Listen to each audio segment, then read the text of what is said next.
Good morning, everyone. A very warm welcome to this Gowling WLG Think House session, Why All In-House Counsel Need to Prepare for the End of LIBOR. My name is Stefan Smoktanovich. I'm a professional support lawyer in the banking and finance team here at Gowling WLG, and I'm very pleased to be joined this morning by two partners from the team, Alistair Mackenzie and Navin Prabhakar, who you will hear from further during the session. If you're new to Think House or if you're returning, it's very good to see you. You're very welcome. And in this session, we are going to help steer through what is potentially a very difficult topic. So what's on the agenda this morning? Well, to start with, we're going to set the scene. We're going to talk about LIBOR, the end of it, why is it ending? Then we're going to move on to what's actually going to replace LIBOR. How's that going to work? Then we're going to think about operational considerations. What do you need to think about as an in-house lawyer operationally when you're having discussions around LIBOR repapering exercises so that your businesses get it right? And then in the final part of this session, we're going to cover some contractual considerations, looking at both banking and non-banking contracts, and also provide you with some practical tips on how to manage LIBOR transition effectively. We're pleased to say that we will be taking questions during the session. You can use the Q&A function within the webinar to put your questions to us. We'll try and answer as many questions as possible at the end of the session. However, if we don't manage that, we will reach out to you and try and provide a response after the session. So to start with, let's set the scene on LIBOR's replacements. What is LIBOR? So LIBOR is the abbreviation for the London Interbank Offered Rate. And what that rate is a global benchmark interest rate used predominantly for various financial products. It's also provided in a number of currencies. So UK sterling, US dollar, the euro, the Swiss franc, and the Japanese yen. And the LIBOR rate is provided for a number of periods, different interest periods, and these consist of overnight, 1 week, 1, 2, 3, 6, and 12-month rates. These are the most popular rates that we see in the market. And so at the beginning of any interest period that you're paying interest for, you know what that rate's going to be. They're published daily, the LIBOR rates, by an organisation called the Intercontinental Exchange Benchmark Administrator. And the LIBOR rates are based on submissions by panel banks using interbank transactional data and expert judgment. So from an in-house lawyer perspective, what documents is LIBOR used in? And we'll talk about banking and non-banking contracts because we're conscious that some of you may not see that many banking contracts in practice, but may want to understand where else you're likely to see these. So from a banking perspective, predominantly you will see these in the loan market in loan agreements, both syndicated and bilateral agreements. You're also likely to see references to LIBOR in hedging and derivatives contracts, in the bond market in bond documentation, in securitizations and securitization structures, and in other financing agreements and arrangements. So they're predominantly the main banking documents that you will see these used in.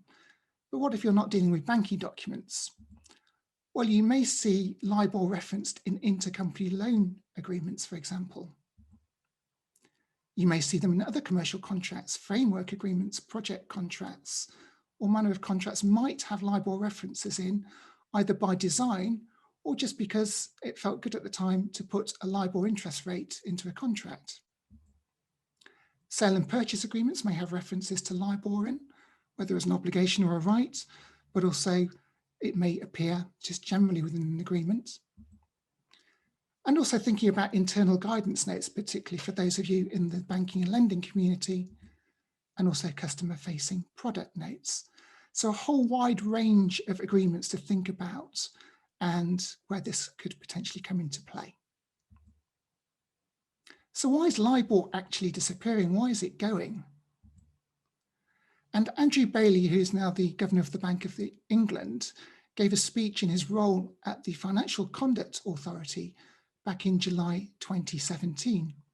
And to pick out a quote of that speech, what Andrew Bailey said was that the absence of active underlying markets raises a serious question about the sustainability of the LIBOR benchmarks that are based upon these markets. I just want to hone in on those words. The absence of active underlying markets raises a serious question. So what question was that? I think what Andrew Bailey was trying to say was that LIBOR is effectively no longer representative of true interbank lending rates, and therefore its use for the past 40 years has really needed to come to an end and be replaced by something else.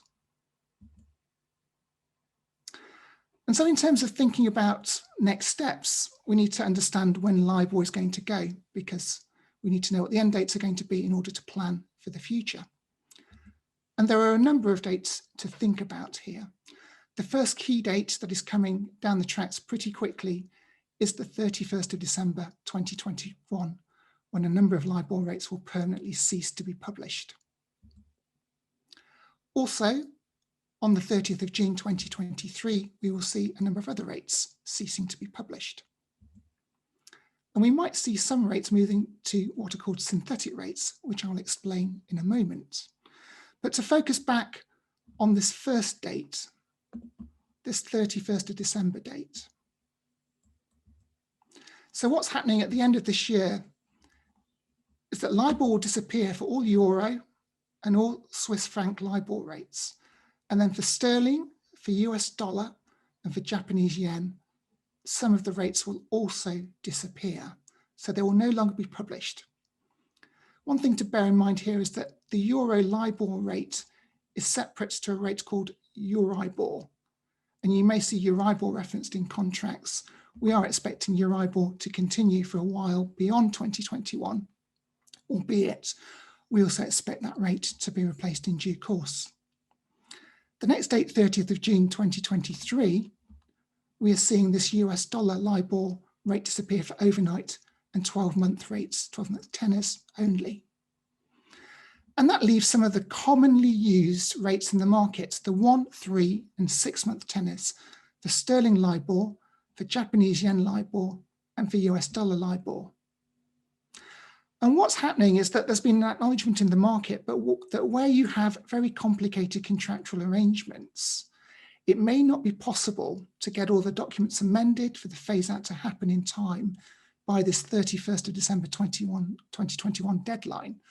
And therefore what's proposed is that for periods from the 1st of January 2022 for sterling and Japanese yen LIBOR, and for a period from the 30th of June 2023 for the US dollar 1, 3, and 6-month tenor rates, that we're going to move to some sort of synthetic rate to help the transition. But one thing to be aware of here is that there may well be regulations or legislation that actually limits the use and the publication of these synthetic rates to specific circumstances. And therefore, as an in-house lawyer, you should never bank on them being available. And we'll have to keep an eye on what happens in the market on that.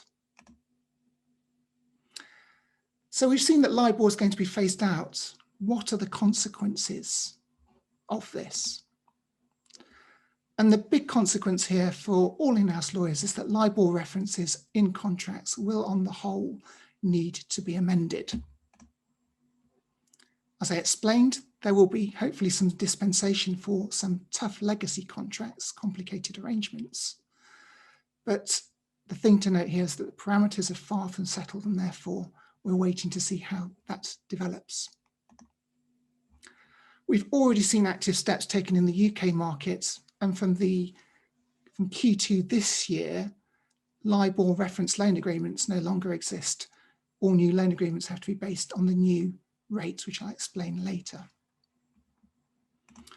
And also amendments to existing finance contracts that expire after 2021 are expected to be completed by the end of Q3 this year. So with thousands and thousands of different banking agreements and financial contracts in existence, there is a huge, huge job ahead. if I can turn to Navin and Alistair, I guess in terms of the consequences, to what extent have you seen people starting to take active steps on this?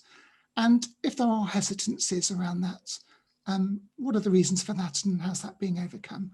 If I can start with Navin first. Thanks, Stefan, and good morning, everyone.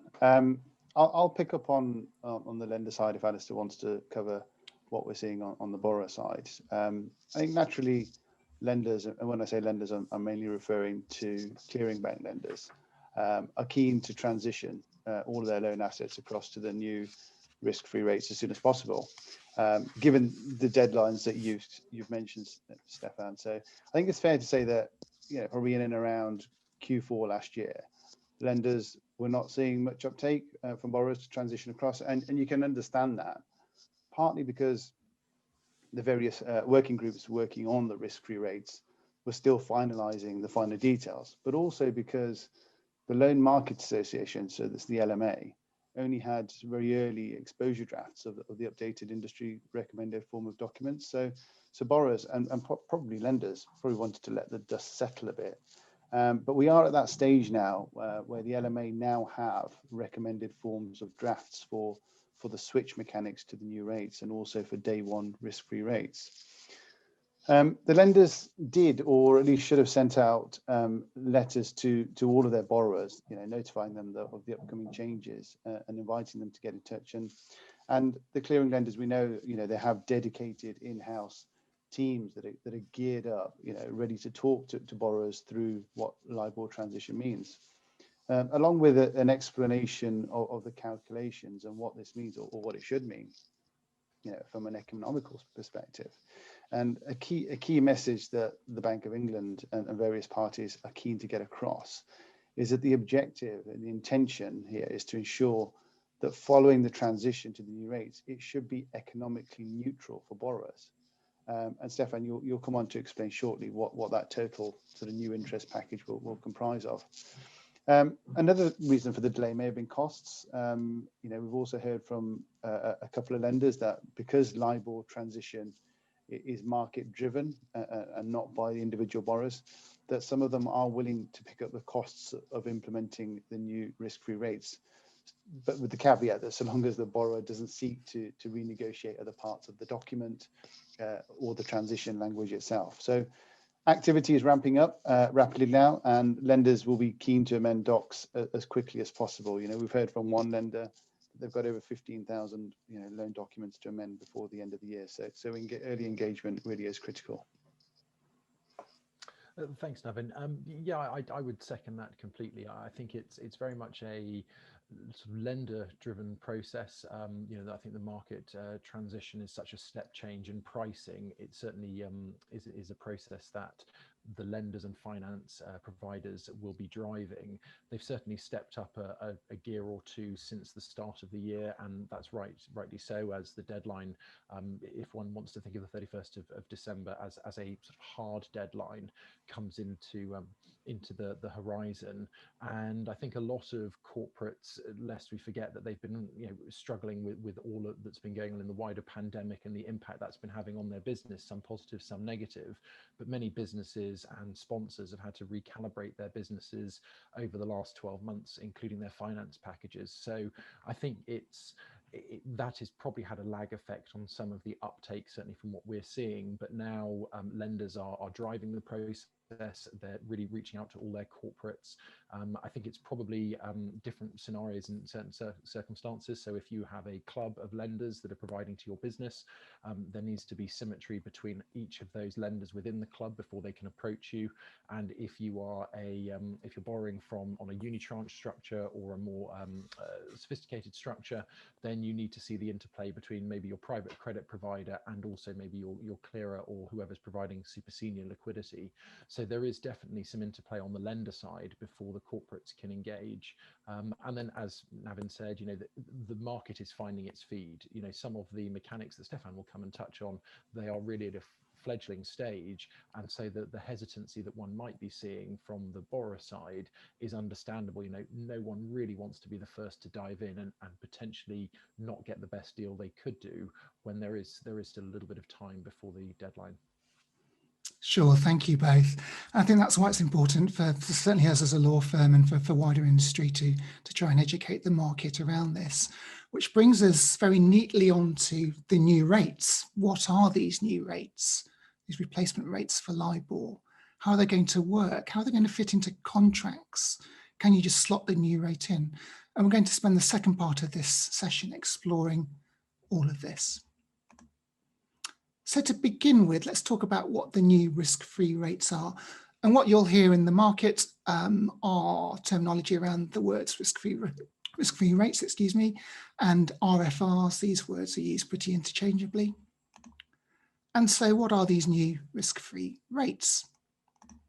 So for each of the currencies, we have a risk-free rate.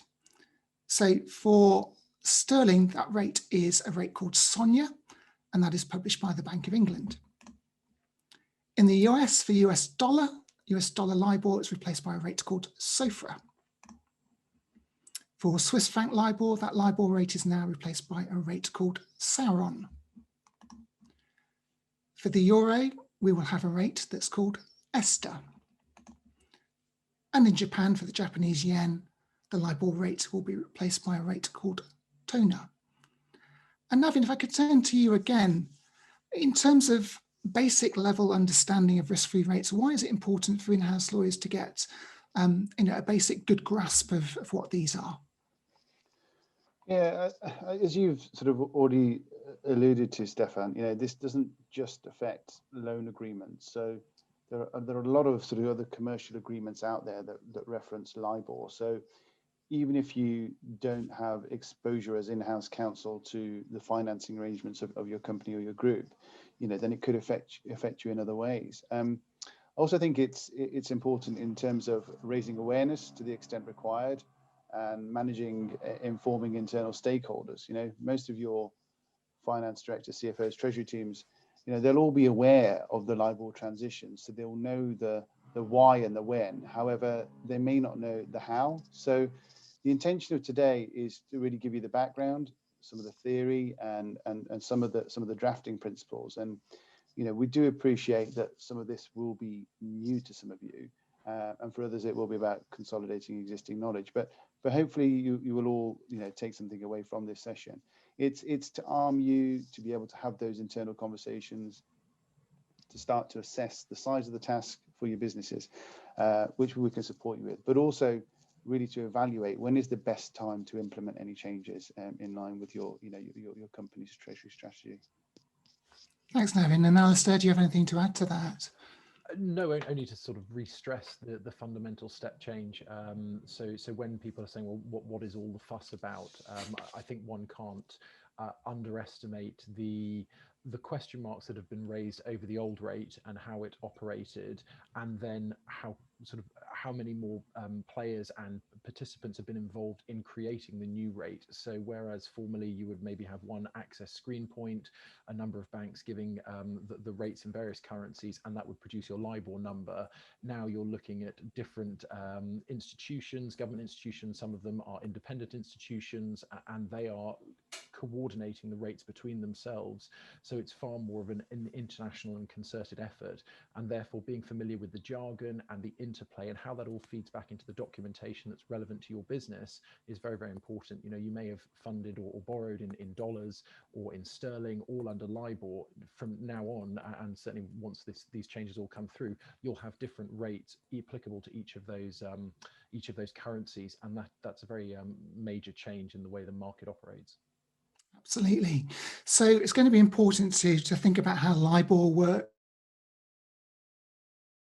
in comparison to LIBOR, to look at how what this looks like in a contract, so that in-house counsel can make a decision as to whether or not and they want to use the new risk-free rates in certainly non-banking contracts, but also banking contracts too. And so we'll talk through these steps over the next few slides. And we're going to concentrate on SONIA, the SONIA rate, because that's the one we're probably most likely to see in the UK, and ask how that differs to the sterling LIBOR rates that currently exist. So sterling LIBOR is what we call a forward-looking rate. What does that mean? Well, it means on any given day, you get a rate for a future period of time. So if I want to borrow for, say, 1 week as a bank, I would get a 1 week sterling LIBOR rate. If I wanted to borrow for a month or 3 months, then I'd get the equivalent 1 month or 3 month LIBOR rate. So it's always looking forward. I know what my interest is going to be at that date. And so, for example, if we looked at 3 month sterling LIBOR on the 8th of April, that rate was 0.850%. And as we mentioned earlier, this rate is published by reference to bank submissions based on their expert judgment and knowledge of the market. But if we compare the SONIA rate, how does that look in comparison? Well, rather than being forward-looking, it's actually something we call backward-looking. It's a backward-looking rate, and you'll hear this word, backward-looking rate, used a lot. And what that means is, rather than looking forward, it means that if you took the SONIA rate published today, that would be the average overnight rate for the previous business day. So we're looking backwards in time. And so if we looked at the SONIA rate on the 8th of April, that was 0.483%, as published by the Bank of England based on actual transactions it has been notified of in the market. And what you start to see is a picture of the divergence in these two rates. So the sterling LIBOR rate, 0.85%, the SONIA rate, 0.0483%. And clearly, if you put the same rates into a contract, you're going to get a significantly different economic result. So something needs to give in terms of the drafting that you use in contracts. So let's try and explain this. But the key point here to bear in mind is that the SONIA or the RFR rate that goes into your contract has to go through a different calculation for it to work. So let's look at an interest calculation that would have been typical using LIBOR. How would that have worked? Let's try and look at this. And we'll use this example. Let's take a 2-year loan facility. It's going to have 4 equal interest periods of 6 months, with interest payable at the end of each of those 6-month interest periods. And the interest rate per annum for each of those interest periods will be a margin, let's call it 2%, plus the applicable 6-month LIBOR. And let's try and think visually, how does that actually look in an agreement? So what you would have is a loan facility of 2 years in length. You would have 4 interest periods, each of 6 months. You'd have this constant margin of 2% throughout the whole of those 2 years, each of those 4 interest periods. But for each interest period, what you would do is you would look at the screen rate, published rate for LIBOR at the end of the first interest period and apply it for the first period. You would do that again for the second interest period, i.e. at the start of the second 6 months, you would take the LIBOR rate for that period. And the same for the third interest period, and then the fourth interest period. So effectively what you have are 4 different calculations that you do throughout the life of that 2-year facility to calculate your interest. So relatively straightforward. But how does that compare when you look at a rate like SONIA? And let's take that same 2-year loan and those 4 equal interest periods of 6 months. And again, interest payable at the end of each interest period. So rather than LIBOR being used and being calculated for each interest period, what happens here when you use SONIA is that the interest rate per annum for every day of every interest period is still going to be your margin of 2%. But rather than using LIBOR, we use something called the compounded reference rate instead. And this is the key thing when you're looking at these risk-free rates like SONIA and how you get them into contracts.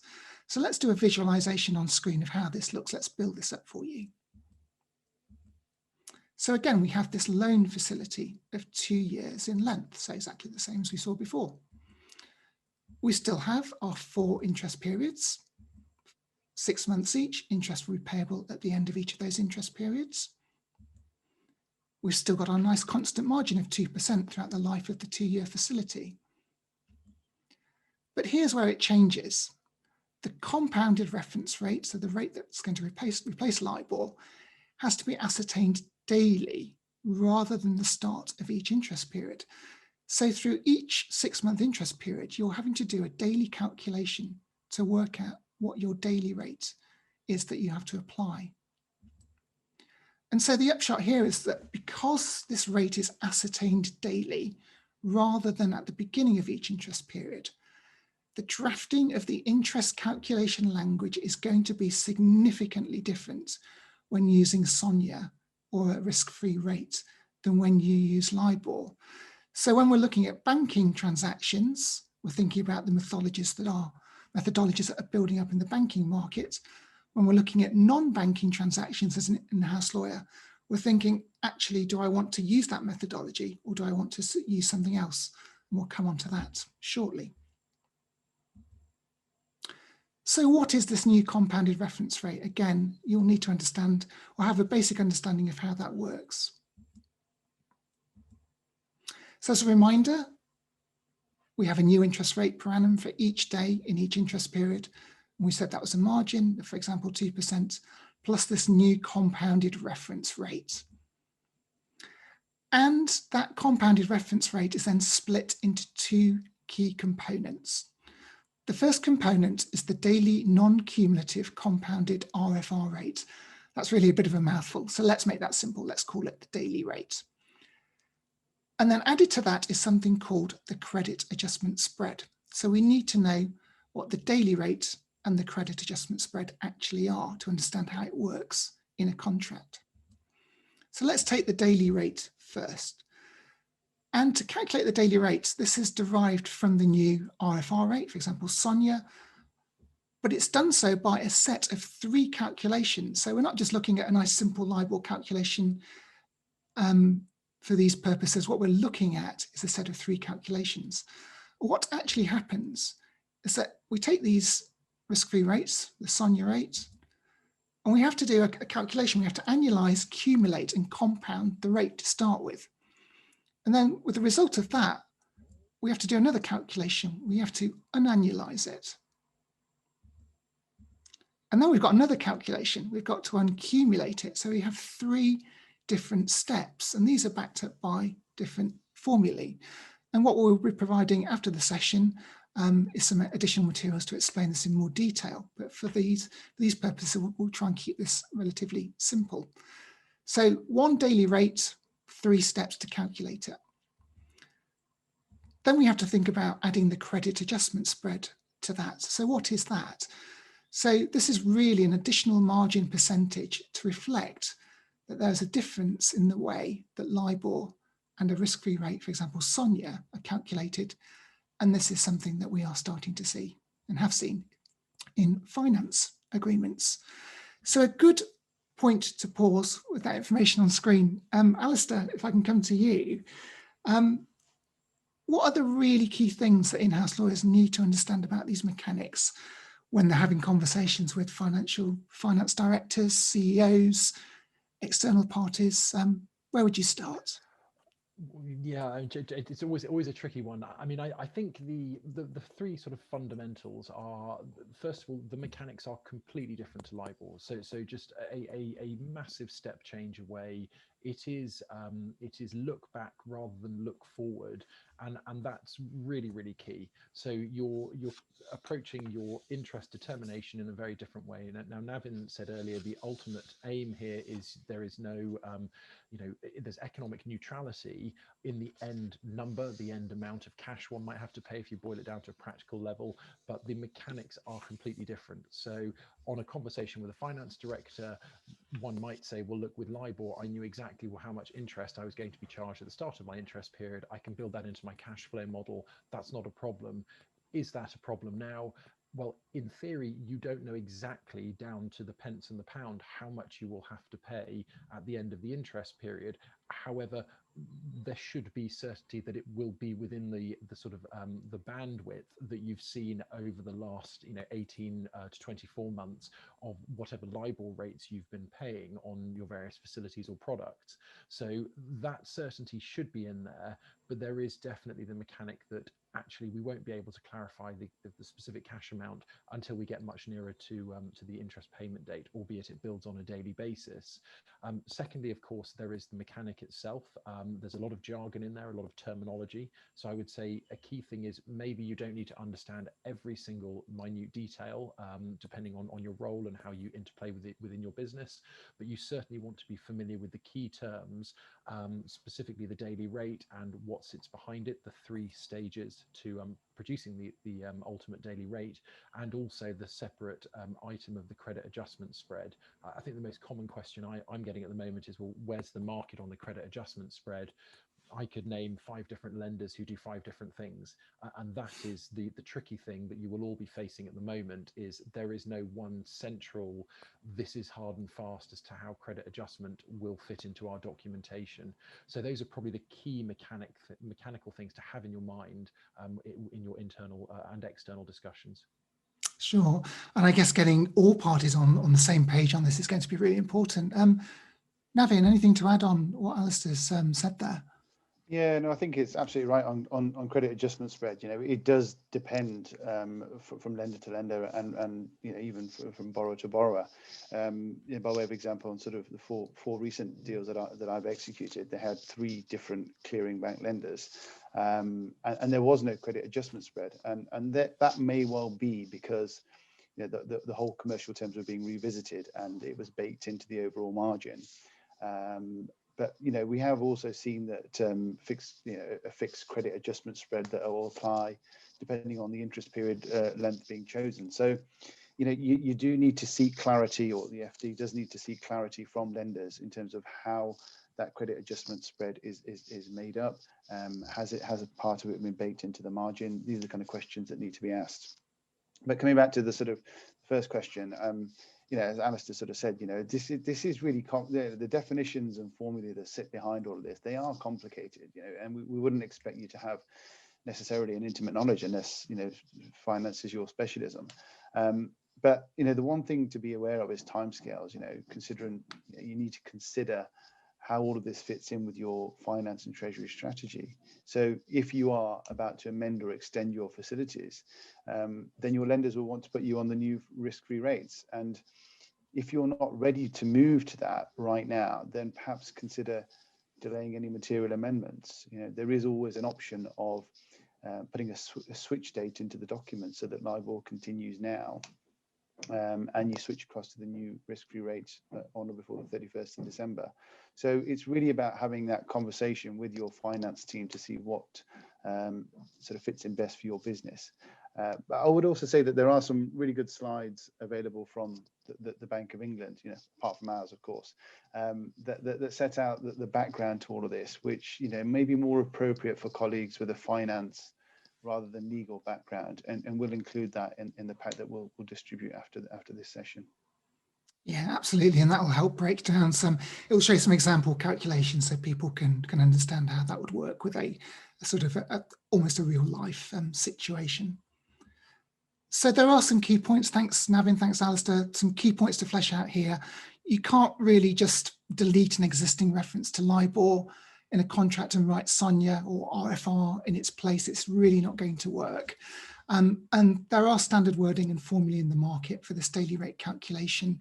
And whilst there might be some slight divergence on that, essentially the market's trying to get to the same place in using that. So do have a look at our accompanying materials pack, and when we send that through, and if you have any questions, feel free to get in touch. So we've seen how the calculation works.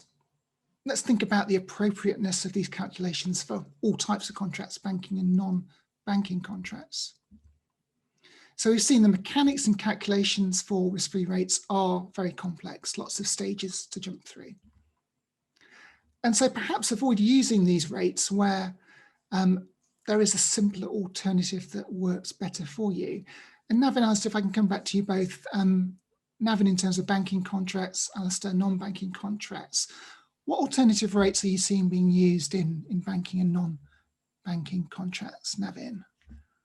I think the sort of risk-free rate or LIBOR isn't always going to be the most appropriate rate to use. And if you go back to sort of Q4 of last year, we did see some lenders taking what at the time was the easier option of switching to either a fixed rate or tracking the Bank of England base rate. And you can understand why they did that, because of the whole uncertainty in the market. And well, what are these new risk-free rates? And back to Alistair's point, why would we want to be the first ones doing that? Borrowers were thinking.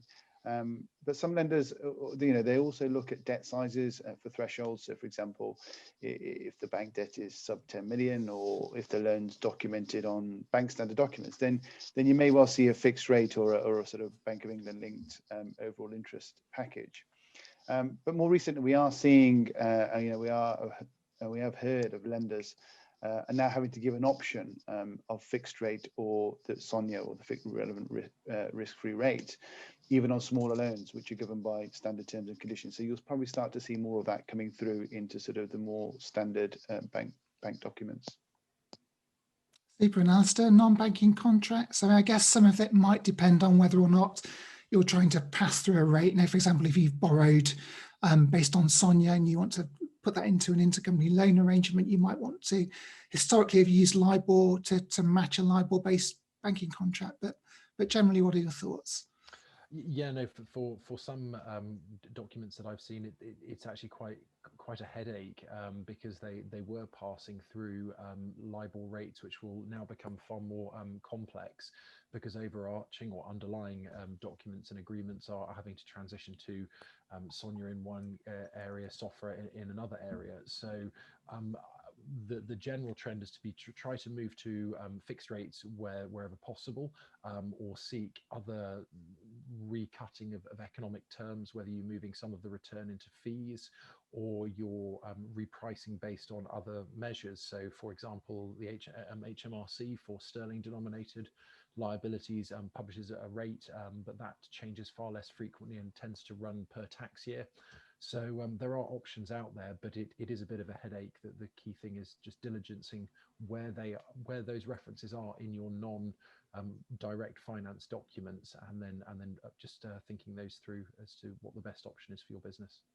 Sure, thanks. So there's a bit of comfort out there for in-house lawyers. There are alternatives that you can look to, but ultimately it may depend on whether you're trying to pass through funding risk or not through various contracts.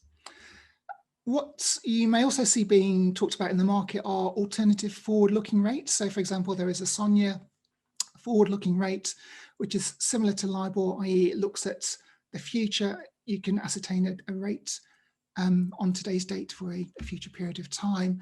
But these rates, it's important to stress, are somewhat in early stages, and therefore the working group that's been set up to deal with all this in the UK has emphasised that to get this LIBOR transition exercise done by the end of the year, we really have to stick with these backward-looking SONIA rates as much as we can.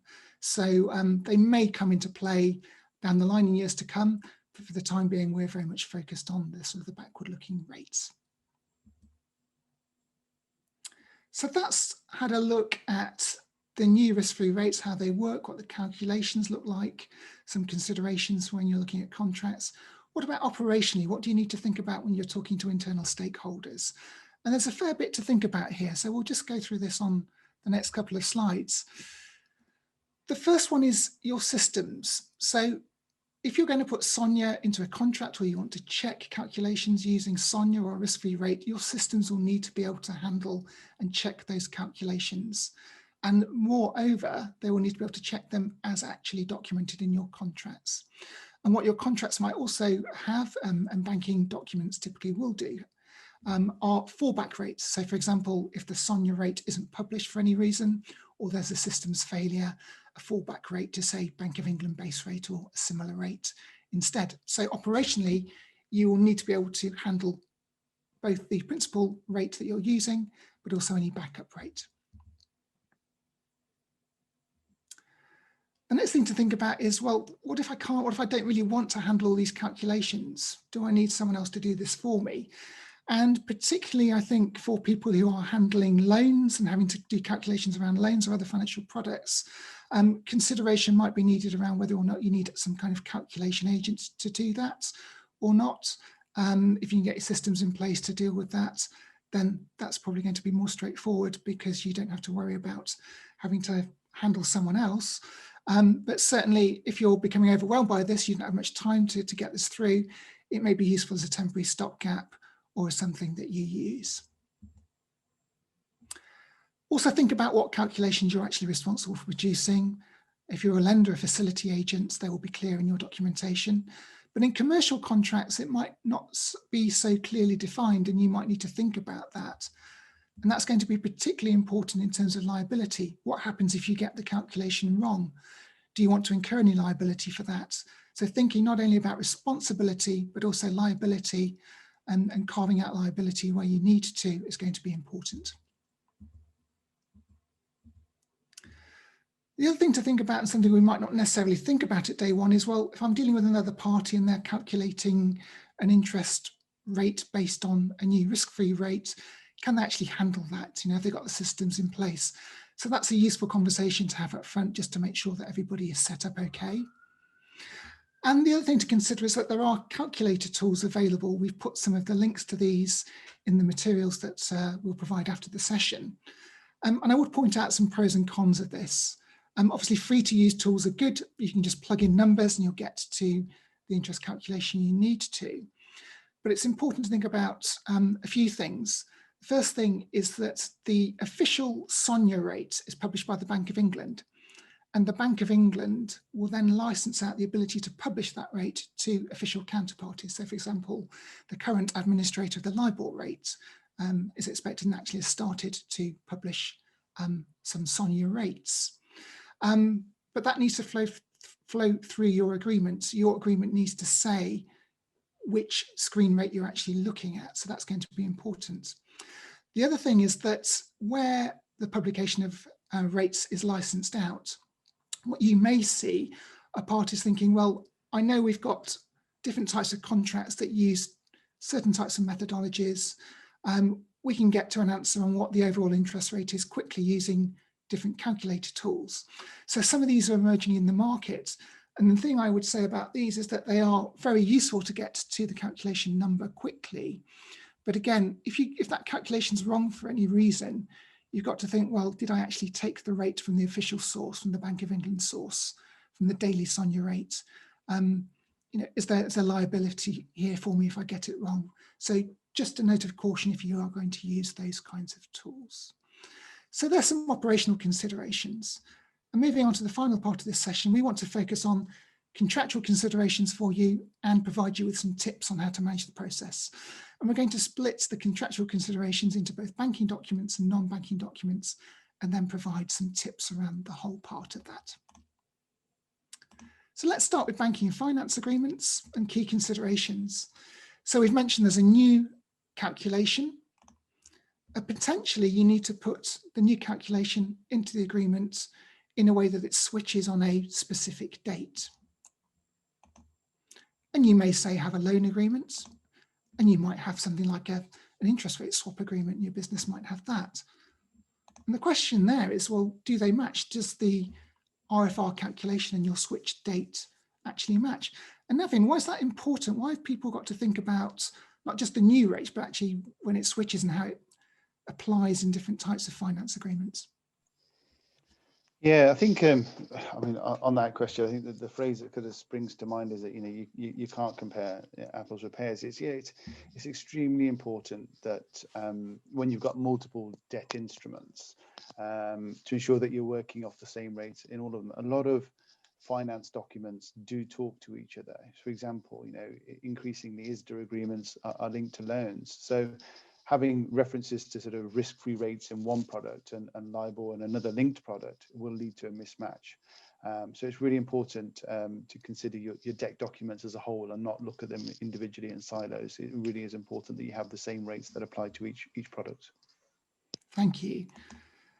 And then we move to the question of guarantees and security. I think what we're seeing at the moment is lenders looking at this and thinking, you know, do the amendments to facilitate a switch to SONIA or risk-free rate? You know, does the existing guarantee and security actually cover those amendments? And Alistair, why is it important? Why are lenders focusing on this so much? Well, the key here really is around contractual certainty. and the fact that most security documents and the like, they're always looking through to the primary debt obligations and what is in what we would call in legal speak, what is the purview of the security. The idea is that it's covering the initial debt and also the interest that's accrued on top. Of course, when your interest mechanic changes fundamentally, the question for the lender then is, well, are you fundamentally moving beyond that which was initially captured or intended to be captured by the security or the guarantee? A cautious lender may say, well, actually, we've moved beyond, we need fresh security and fresh guarantees, which of course brings an extra level of complexity and work that needs to be done as part of the switch process. Sure, thank you. And I guess coupled on top of guarantees and security, we often see where there are multiple funding arrangements. So if your business has different funding lines, you may well see intercreditor arrangements governing those. And so a point of focus for lenders and parties to intercreditor arrangements is going to be, is there going to be need for a consent to deal with these amendments to accommodate SONIA rates? So that's an important thing. So that's why you may see your business coming to you and saying, I've got a request to get a consent here. What does that mean? The other thing that is an integral part of most financing agreements are financial covenants, because these test the ability of a business to be able to meet its debt and interest payments. And so the question here is, do they work with the new rates? Can they be complied with? Navin, what are you seeing on that? What do you think is important for in-house counsel? Who would these conversations normally be had with? Yeah, I think this is a mixture of two roles here. One is the legal functionality, and one is the finance team. If we go back to my earlier point, the intention here is that neither party should be out of pocket, and it should be economically neutral. So, if that's the case, and the working assumption that everybody's working to, then the answer should be that there shouldn't be any effect on financial covenants. If you take, for example, the interest cover financial covenant, right? The definition of how you make that up includes finance charges. So if the overall interest doesn't or isn't supposed to change, then the financial covenants shouldn't be affected. However, what we would say and recommend is that finance teams closely monitor this, keep an eye on this right from the start, particularly the first few quarters or however often your financial covenants are calculated, to build up a picture of how those covenants are affected, if at all, and if they are, then how are we going to put that right? How do the definitions of the covenant number, how the definitions that build up the financial covenants and the financial covenant numbers themselves, how will they need to be adjusted? And that's when the in-house role or the external lawyer's role comes into making those amendments to make sure that the borrowers aren't penalised, because that shouldn't be the case. Borrowers shouldn't be penalised solely as a result of switching to a new rate. Sure, thank you. So a fair bit to think about there on banking and finance agreements. The other important thing is just remembering to keep up to date on latest market conventions. As I mentioned earlier, I touched on the fact that for the euro rate, ESTR, we're going to see a switch probably from Euro LIBOR to the use of Euribor for the time being, if it's not there already. But how that pans out is likely to be seen over the next few months. And so we'll see more market conventions coming around the euro risk-free rate. But keeping on top of market conventions will be really important when you're looking at banking and finance agreements. And so let's look at other commercial agreements too. So the key things here, we're thinking about where's LIBOR going to be used. So it could be in an interest clause. You might see it in a default interest clause or a late payment clause. Or it could be in some other calculation or another reference. And I guess a key question here is not just is LIBOR used, but does it actually affect an obligation or right? And Alistair, is that a fair question? I mean, if it doesn't affect a right or obligation, then do in-house counsel really need to worry? I think the start point is you diligence your documents, you find out if there is a LIBOR reference in them, and for each of those, it's very much almost a common sense approach that for the time being, at this point in time, LIBOR is still there, and yes, there may be synthetic rates applicable in the coming months, even years, but there's no certainty around that. So you are looking at an endpoint where that mechanic will cease to operate, and in which case there is a question around validity. There's a question around the impact it would have on an obligation. You know, can you be obliged to make a payment when, you know, the rate that you're setting it against doesn't exist, is no longer accessible? Arguably not. You know, and that could be terrible if you are a lender.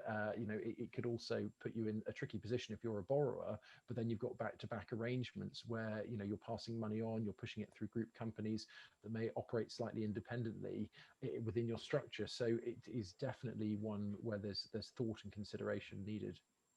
Sure, and that will help in-house counsel not sort of trip over themselves and do work they don't need to as well. So it's a good one to focus on. As is thinking about what are the contracts your contract that you're looking at actually interrelates with.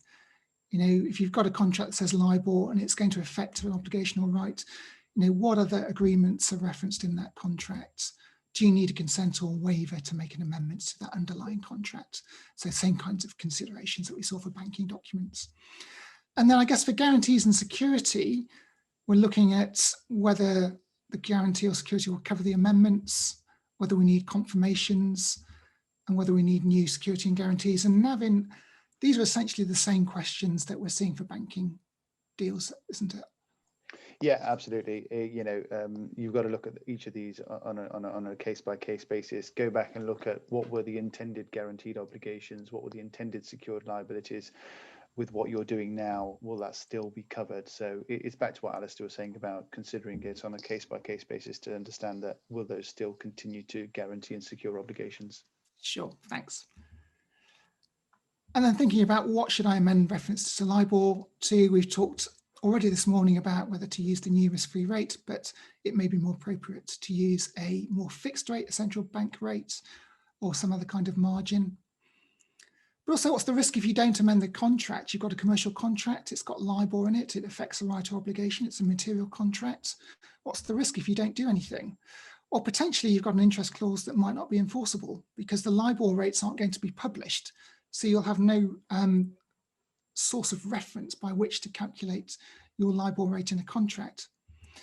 The other thing is misrepresentation, which is a really important point. Often commercial agreements or rights under them are sold to third parties, whether under business sale agreements or arrangements like invoice discounting, invoice finance. And there again, if the interest payments are important under those arrangements, the ability to get those interest payments are important. Potentially, if you haven't changed the LIBOR rate to something else, whether SONIA or a fixed rate or whatever you want to choose, then potentially, if the agreement's unenforceable, you may also have misrepresentation difficulties. So really, really important. So quite a lot to think about commercially. Also think about the other knock-on issues, accounting issues, tax issues, and take appropriate professional advice and encourage your key stakeholders to do so. Which brings us on to the final bit of the session. And what we thought was we'd provide 10 quick tips, key actions to think about when you're doing your LIBOR transition planning. So to start with, think about which contracts reference LIBOR and expire after the important deadline of 31st of December 2021. Also have a look at those that reference IBOR as well. You might see other rates creeping in and you might want to do some forward planning around things like Euribor potentially as well. Then think about filtering it into document types. So loan agreements, hedging, trade, finance, supply, sale and purchase agreements, different types of contracts. And I'd say to do this exercise of identifying where you've got LIBOR and to do the filtering, if you do have contract review technology available in-house, that's a good starting point. If not, do come and speak to us. We do have that technology available, and it's something we've been helping many businesses with. Also have a think about establishing which documents each contract interplays with in each case. You know, what are the contracts feed off this? And thinking about your key counterparties. Where's the key risk? Where are the key parties you need to engage with? And that will enable you to think about what are my key contracts? What really matters? Do I need any amendments, waivers or consents? And actually, if I've got security or guarantees, is that affected? And then that allows you to flow into the bottom 5 points.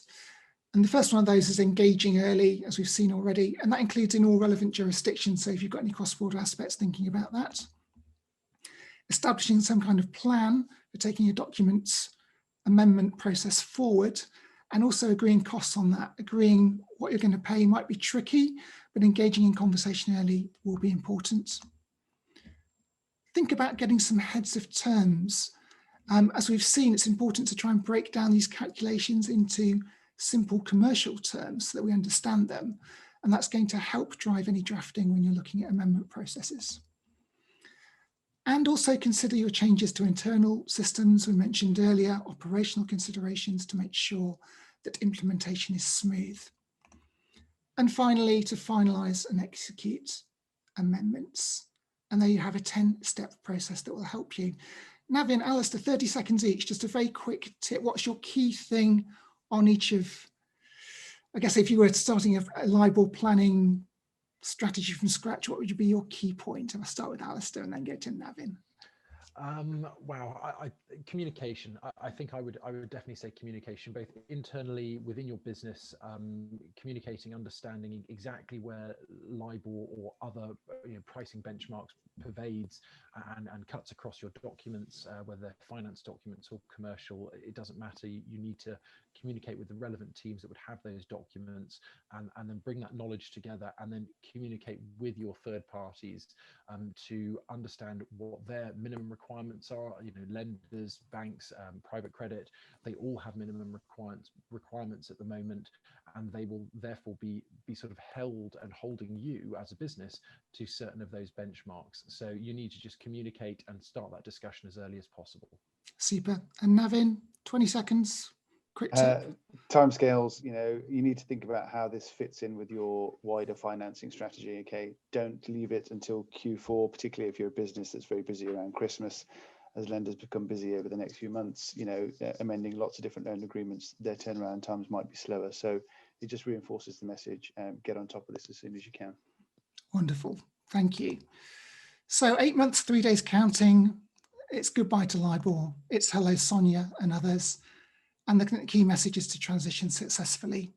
Prepare now. We've got a couple of minutes for questions. I'm just going to have a look at the Q&A. I think we've got a lot of questions. Thank you to everyone who's sent those through. We're unfortunately not going to have time to look at all of those, so we will reach out to you. But I want to pick up on one key theme that's come through. And if I can give just a minute to you each, Navin and Alistair, on this, a couple of questions. What's the best way of managing costs? And also, how long is a typical repapering exercise going to take an in-house lawyer to do? If I can start with Alistair on costs and perhaps pick up with Navin on the second point. Oh, costs. Tricky one. So as Navin touched on earlier in the presentation, quite a few clearing banks are already reaching out and offering to pick up the cost if this is a one-off tweak to your financing documentation.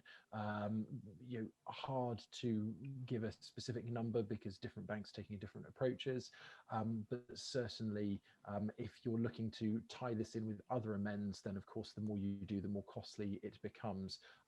But provided that there's a term sheet and you have a structured process, the costs should not be sort of significant in the grand scheme of things.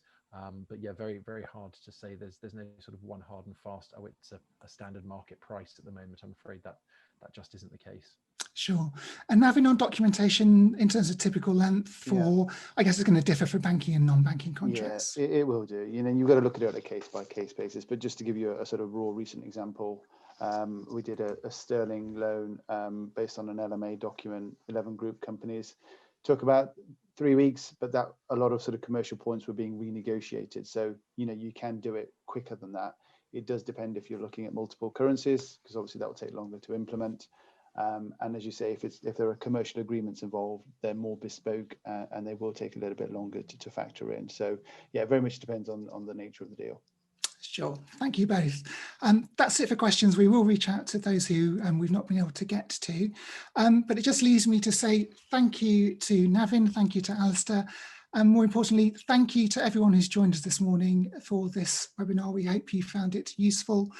Feel free to reach out to us after the session and we will send through those additional materials to you to have a look at your leisure. Good to see you all. I hope you can join us on the next ThinkHouse session, but for now, goodbye.